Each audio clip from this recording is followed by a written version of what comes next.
Okay, so we're looking at free kicks. Again, it's generally considered that these are not a positive feature as you would be a normal football, where you can hit the ball top corners, chip it, all that sort of thing. It's below head height, inevitably with 3 meters between the ball and the defenders. It's almost impossible when you've got a line of those. You've got a small goal, you've got the keeper covering whichever side. It's laying a ball off, and then as it's rolling, these inevitably have blocked it down to 2 yards often, sometimes a yard. The referees let them get away with it. So it's pointless. So the old days of quick pass and a shot, they're virtually gone. So we have to be a little bit smarter, a little bit wiser on how we're going to get around this. And the way we do it is we have to agree that a direct shot from this distance isn't possible.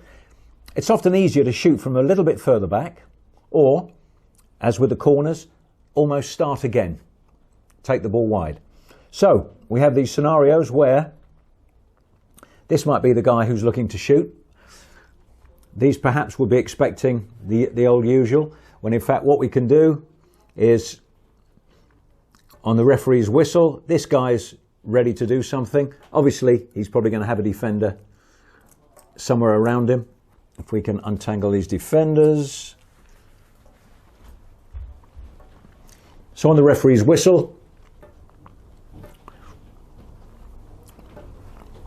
it can be played in to this guy, played across. This guy's anticipating, and this is the key to this. Everybody has to be on the move and anticipating what's going to happen. And this is why when we do free kicks, these have got to be worked at. This is just to give you an idea of the sort of thing that we're looking at these days. Something a little bit different, because the old style systems, as I say, don't seem to work. So it's basically going one way, coming another, with players coming in.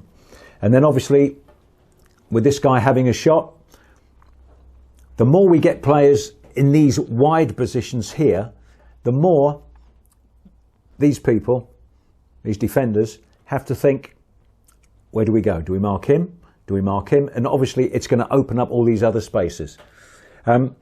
This is just really to give you a taster of where free kicks are at these days, or useful free kicks, rather than stuff that is just going to end in a deflection or a blockage.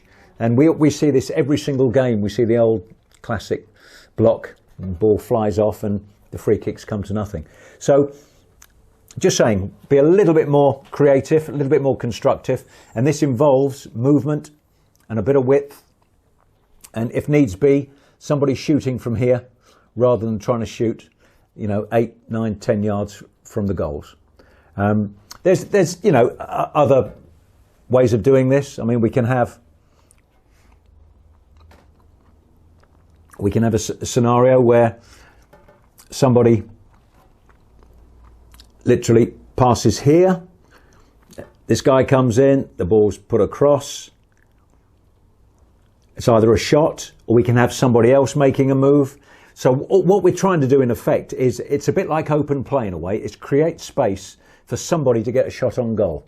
And it needs working on. That's what I'm trying to say is we would need to actually, in coaching sessions, devise plans, systems, methods of creating this sort of space so we can get a shot on goal. That's because, let's be honest, that's the bottom line. Free kick in and around the opposition box, whether it's a first-time shot, which obviously we can't do these days. It's got to be played off of somebody else, or whether we pass the ball 2, 3, 4, 5 times. As long as we get a shot on goal, then the free kick would have been worth it. So we've got plenty of these to look at moving forward.